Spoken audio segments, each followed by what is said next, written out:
Living my own life.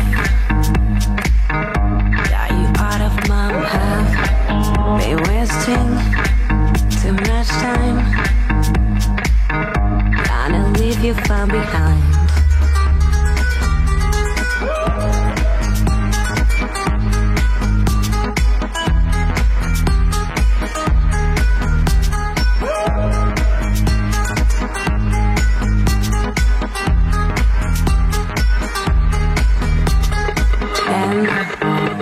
You run away. Kill me.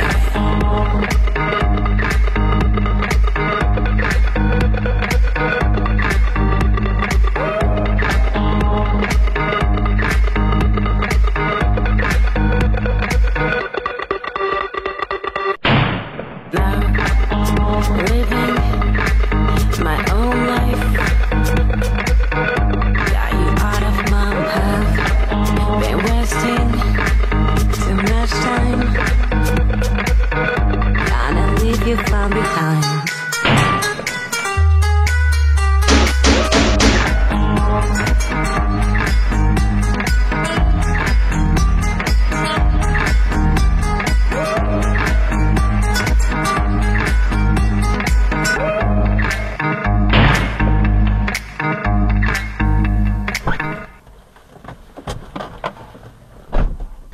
Գնանք ճանապարհ։ Ես այս մեքենայի մասին ձեզ ամեն ինչ կպատմեմ, բայց հիմա կարևորը գնանք։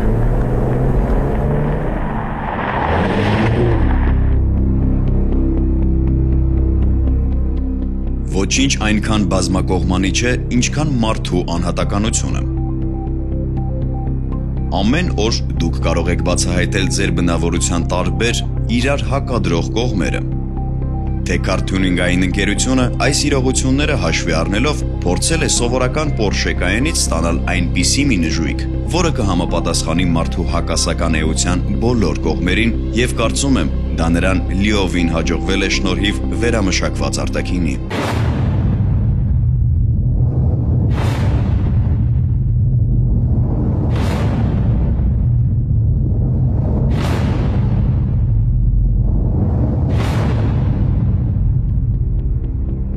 Բամպերի մեջ ներկառուցված հսկա օդառիչների, կապոտի ելուստների, լուսարձակների նոր դիզայնի համադրությունը բավական սպորտային ագրեսիվություն են հաղորդում Magnum-ին։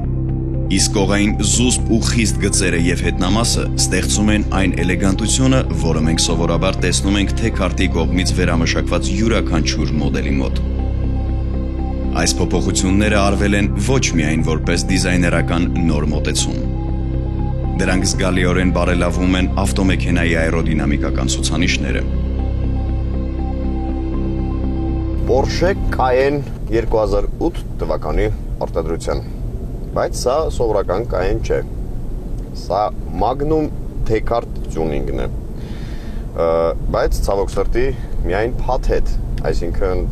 Magnum-ի Tech-Car փաթեթն է, ոչ ամբողջովին, այսինքն շարժիչը ոչ թե 680 ձիաուժ, այլ ընդամենը 290,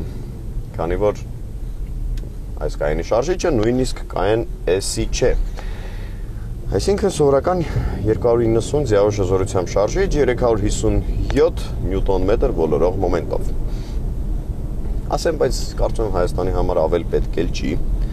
որովհետև մենք ոչ պայմաններ ունենք հզոր մեքենաների համար, ոչ էլ մրցուղիներ։ Ասեմ, որ սրահը ոչինչով չի տարբերվում սովորական Cayenne-ից, բացի գույնից, այսինքն սա շատ հազվագյուտ գույն է, կարծեմ կոչվում է տերակոտ։ Բավականին գեղեցիկ է նայվում սև գույնի հետ, բայց ասեմ, որ կապ չունի, որ Magnum Tech-Car չէ սրահը, բայց միևնույնն է, ամեն ինչ պատրաստված է շատ բարձրորակ հումքից եւ կատարված է, կարելի ասել, իդեալական, ամբողջովին հավաքված է ձեռագործ կարերով։ Այս կենտրոնական բարձակը ճիշտ է կաշվե պատ չէ, բայց պատրաստված է բավականին բարձր, շատ բարձր որակի պլաստմասից։ Այսինքն մեքենայի մեջ իրոք զգում ես այդ լյուքսային, սպորտային, արտաճանապարհային ավտոմեքենայի այդ ոգին։ Չէ՞ որ այս ավտոմեքենան իրոք աշխարհում առաջինն է եղել որպես սպորտային արտաճանապարհային։ Porsche-ն բացեց այդ կարելի ասել այդ դասը, այդ սեգմենտի համար նախատեսված ուղղությունը։ Մեր կենտրոնական բարձակը հագեցած է բավականին շատ եւ օգտակար ցուցիչներով, այսինքն ջրի ջերմաստիճան, վառելիք բնականաբար, յուղի ջերմաստիճան, մարտկոցի վոլտմետր։ Մի խոսքով, ինչ պետք է մեքենայի մասին, այստեղ աչքիդ առաջ ունես, չհաշված, որ ունենք բորդ կոմպյուտեր, որտեղ ավելի խորացված, եթե պետք է ինչ-որ ինֆորմացիա ստանալ, կարող ես բորդ կոմպյուտերի միջոցով կարդալ այդ ամենը։ Այստեղ մեքենան ունի դիֆերենցիալի միացման եւ անջատման համակարգ, բայց պնևմոկախոցներ չունի, այսինքն բարձրությունը եւ ցածրությունը չի կառավարվում մեքենայի, լուսաձեռք, այսինքն բայց կարող ես փոխարինել մայրուղուց դեպի արտաճանապարհային հարմարեցված կախոցներ։ Միանում է պարզապես դիֆերենցիալ համակարգ, այսինքն միացնում ես 4 անող համակարգ կամ միայն հետև։ Բավականին բարձր որակի մուլտիմեդիա համակարգ, այստեղ touch screen մոնիտորով, DVD բնականաբար, բավականին հարմար բազմաֆունկցիոնալ ղեկով, որի վրա գտնվում են նաև փոխանցման տուփի փոխարկումների այս կոճակները, որը ի դեպ նորմալ աշխատում է։ Ես շատ հազվադեպ մեքենաներ եմ հանդիպել, որի վրա նորմալ աշխատում են այս փոխարկիչները։ Մեկը անջատած է, մեկը նորմալ չի աշխատում, մեկի կոճակներն են ընկնում։ Մի խոսքով, մեքենան գտնվում է լավ վիճակում։ Ինչ վերաբերում է էրգոնոմիկային, մի տեսակ ուղիղ մակերևույթի վրա է հավաքած ու կոճակներին ասենք հասնելը մի քիչ դժվար է ուղիղ նստած վիճակում, այսինքն եթե մի քիչ բոյով ես, այսինքն նստարանը տված է հետ, կարող է մի քիչ դժվարություն առաջացնի հասնել այս ծայրի կոճակներին։ Այստեղ դե Porsche Cayenne-ին բնորոշ այս բռնակներով Կլիմատ կոնտրոլ համակարգ 2 գոտիով, այսինքն աջ կողմի համար լրիվ առանձին եղանակ, ձախ կողմի համար առանձին եղանակ, ամեն ինչը բնականաբար էլեկտրականացված, կարելի ասել ոչ մի մեխանիկական բան չկա մեքենայի վրա։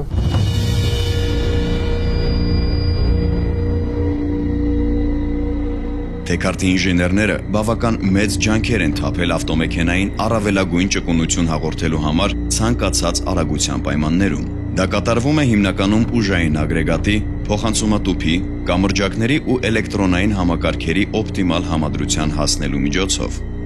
Արդյունքում ստացվել է առավելագույն բալանսավորված շփում ճանապարհածածկույթի հետ շրջադարձերի մաքսիմալ սահուն անցում։ Ասեմ, երբ միացնում ես մի վարքյան կանգնեմ, երբ ռեժիմը փոխում ես մայրուղու համար նախատեսված կախոցների, մեքենան կոշտանում է, այսինքն լավանում է, այսինքն ձգանում է թե մեքենայի կառավարելիությունը, թե փափկությունը, մի քիչ կոշտանում է իհարկե, բայց դե մայրուղիների համար շատ լավ է, բայց որը նախատեսված չի մեր Հայաստանի ճանապարհների համար, որովհետև մեր մոտ նույնիսկ քաղաքի կենտրոնում պետք է վարես արտաճանապարհային ռեժիմում, որպեսզի լինի բարձր, փափուկ եւ անհանգստություն չառաջացնի։ Բենզինի ծախսը խառը ցիկլում, իհարկե եթե հավատանք պաշտոնական տվյալներին, կազմում է ընդամենը 13 լիտր։ Բայց ես մի քիչ չեմ հավատում այդ տվյալներին, ճիշտն ասած, որովհետև քաղաքային պայմաններում ծախսում է մոտավորապես 20 լիտր, իսկ մայրուղու վրա մոտավորապես 9 լիտր, էլի պաշտոնական տվյալներով։ Թե ոնց են հաշվել, որ խառը ցիկլում 13, ավելի ճիշտ 12.9 լիտր է, չգիտեմ, ինձ թվում է մի քիչ ավել է, համ էլ մեքենան բավականին ծանր է, 2000-ից ավել կիլոգրամ, այսինքն 2100 մոտավորապես, եւ ընդամենը 3.6 լիտրանոց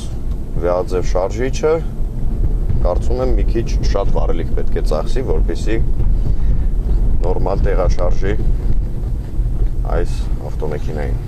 Նստելատեղերը կառավարվում են բավականին շատ ուղղություններով։ Իհարկե, հեսա հաշվեմ ասեմ։ Մենք 2, 3, 4, 5, 6, 7, 8, 9, 10, 11, 12, 13, 14, 14 ուղղություններով կառավարվող նստելատեղեր։ Այսինքն փքվող են, բայց չգիտեմ վարորդի կողքի նստելատեղը փքվող է թե ոչ, բայց վարորդին փքվող է։ Այստեղ ունենք բազմաթիվ այսպիսի հարմարանքներ, որտեղ կարելի է դնել ամեն ինչ, բավականին մեծ այսպիսի դարակներ, բնականաբար հագեցված է մեքենան airbag-երով, այսինքն անվտանգության բարձիկներով, այսինքն բավականին ապահով ավտոմեքենա է։ Ինչ կարելի ասել արտաքինի մասին, քանի որ սա T-Card tuning-ն է, արտաքին փաթեթ նշեմ։ Բավականին փոխված է արտաքինը, այսինքն կարբոն է կապոտ, բավականին լայնացված անվակամարներ,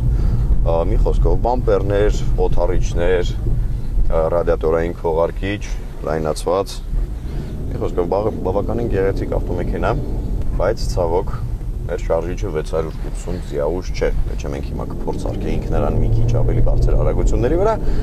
բայց այս ավտոմեքենան արդեն քանի որ նախատեսված է զուտ, հանգիստ քաղաքային պայմաններում վարելու համար, մենք նրան շատ չենք անջի։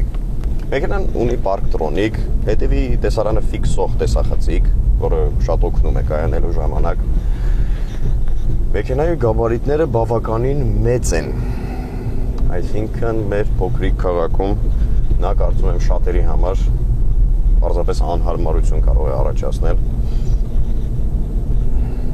որովհետև իրոք համ մեր քաղաքում շատ լցվել են ավտոմեքենաները,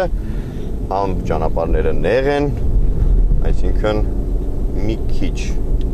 անփույթ վարորդը կարող է շատ հեշտությամբ կպնել կողքի ավտոմեքենաներին։ Ինչ վերաբերում է իմ զգացողություններին, քիչ դժվար է ընդունել այս ավտոմեքենան որպես արտաճանապարհային, որովհետև դու այսպես նստած ես լիովին սպորտային ավտոմեքենայի մեջ, նույնիսկ նստարանները, այս նստարանի կողքի հատվածները քեզ ստիպում են, որ դու զգաս քեզ սպորտային ավտոմեքենայի մեջ, բայց սպորտային ավտոմեքենան պետք է լինի մի քիչ փոքր չափերի, որպեսզի դու կարողանաս նորմալ մանևրել, այսինքն ինչ որ քեզ պետք եղած ժամանակ յուրաքանչյուր արանք մտնել, բայց այս ավտոմեքենայով չես կարողանում։ Դու շփոթվում ես, քեզ թվում է սպորտային ավտոմեքենայով ես, բայց նա շատ մեծ է եւ ոչ մի արանք չի մտնում։ Բավականին չոր է մեքենան, որովհետեւ դե սպորտային կախոցներ են մեքենայի տակ հավաքված։ Բավականին չոր են, իսկ քանի որ մեր քաղաքը հագեցած է պարզապես փոսերով, կարող է շատ մարդկանց համար պարզապես տհաճություն առաջացնել, բայց ընդհանուր մեքենան վատը չի, ասեմ, կառավարելիությունը այն շատ դուր գալիս, մեկ էլ շրջադարձը մեքենայի, ասեմ, որ ղեկանիվը շատ մեծ շրջադարձի անկյուն ունի, այսինքն ակերը շատ են տեքում, շատ փոքր հատվածում կարող ես շրջադարձ կատարել, դա շատ հարմար բան է, որը շատ զարմանալի է այս մեծ ավտոմեքենայի համար։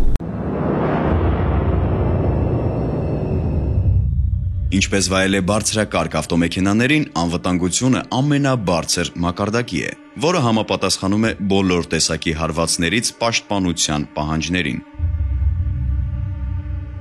Թափքի կառուցման ժամանակ մասերի լազերային երակցման շնորհիվ հնարավոր է եղել հասնել այնպիսի կարծրության, որն ապահովում է վարորդի եւ ուղևորների առավելագույն պաշտպանվածություն։ Իսկ հենց թափքի մասերի ձուլման համար օգտագործվում են զսպանակվող նյութեր, ինչի շնորհիվ թափքը բավական կայուն է դեֆորմացիաների ու ոլորման նկատմամբ, պատահարների ժամանակ հարվածի էներգիան բաշխվում է հնարավորինս հավասարաչափ, ինչն էլ իր հերթին ապահովում է սրահի նվազագույն դեֆորմացիա։ Բացի այս պաշտպանվածությունը, սրահը կահավորվում է նաև անվտանգության բարձիկների ժամանակակից համակարգով, ինչի շնորհիվ ձեր ուղևորությունը կլինի առավել ապահով։ Մեքենայի արտաքինը ինչ ասես արժի։ Իրոք շատ գեղեցիկ է, հավաքված, պատրաստված։ Չգիտեմ, ես օրինակ միշտ երբեք չեմ ընդունել Cayenne։ Իրոք չեմ սիրել այդ ավտոմեքենան, որովհետև ի սկզբանե երբ 2002 թվականին Porsche-ն արտադրեց Cayenne-ը, ես հասկացա, որ ինչ որ սխալ են նրանք գործել, որովհետև միայն սպորտային ավտոմեքենաներ արտադրող այդ մեծ հսկա ընկերությունը, չգիտեմ, իրավունք չուներ արտադրել արտաճանապարհային։ Porsche-ն մտնում է Volkswagen կոնցեռնի մեջ։ Իսկ Volkswagen-ը ունի բազմաթիվ արտաճանապարհայիններ, թող բավարարվեին։ Audi-ն ունի բազմաթիվ էլի արտաճանապարհայիններ, Q7, Q5, Volkswagen-ը Touareg, Tiguan, ինչի համար է պետք Porsche-ին արտադրել արտաճանապարհային, ես չեմ հասկանում։ Չնայած շատ ավելի վատ է այն փաստը, որ այդ արարքին, այսպես ասած, հետևեցին Ferrari-ին, Lamborghini-ին, Bentley-ին, չնայած Bentley-ին այդքան էլ սպորտային չէ, բայց միևնույնն է։ Այն ընկերությունները, ովքեր, չգիտեմ, երբեք իրենց պատմության ընթացքում չեն արտադրել արտաճանապարհային ավտոմեքենա։ Այս մեքենայի վրա այն եզակի բաները, որը հիշացնում են իսկական սպորտային Porsche-ն, դա ղեկանիվի ձախ կողմում տեղակայված գործի շարժիչը գործի գցելու բանալին է, որը դե բնականաբար բոլոր Porsche-ները ունեն, դա գալիս է դեռ հեռավոր Լեմանի մրցություններից։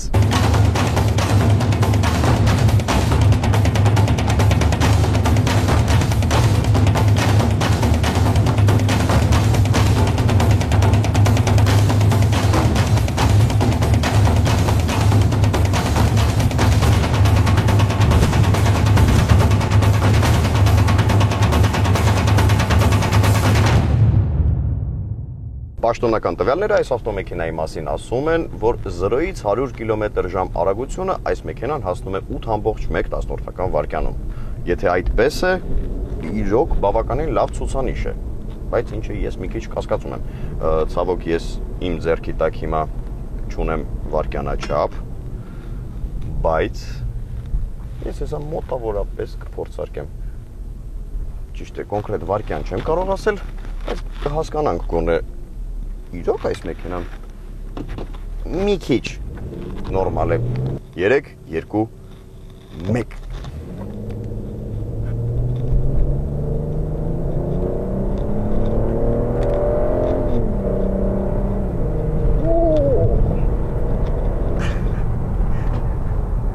12.9 վայրկյան։ Համարյա 13 վայրկյան։ Ես մի հատ էլ փորձեմ, բայց հաստատ 8.1 չի սա։ Թող 1 վայրկյան սխալվեմ, թող 2 վայրկյան սխալվեմ, բայց ոչ 4.5, 4.5-ից ավել։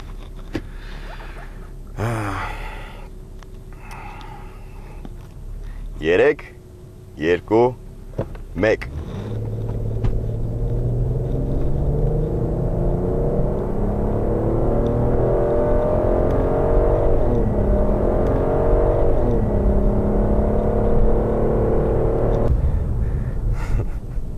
12.6 վայրկյան։ Չէ, այս մեքենան 100% 8.1-ում չի կարող բացել 100 կմ/ժ արագություն։ Փորձված բան եմ ասում։ Լավ, կարևորը շատ գեղեցիկ մեքենա է։ Դե ինչ, բավականին լավ ավտոմեքենա էր, բայց ես ձեզ խորհուրդ կտամ չհավատալ պաշտոնական տվյալներին, քանի որ նրանք մի քիչ ուրիշ պայմանների համար են ավելի նախատեսված։ Չմոռանամ հիշեցնել, որ մեր բացնողնված հաղորդումները կարող եք դիտել 3w.autodrive.am հասցեով։ Իսկ ցանկության դեպքում պարզապես կարող եք միանալ մեր Facebook-յան էջին։ Հաջողություն։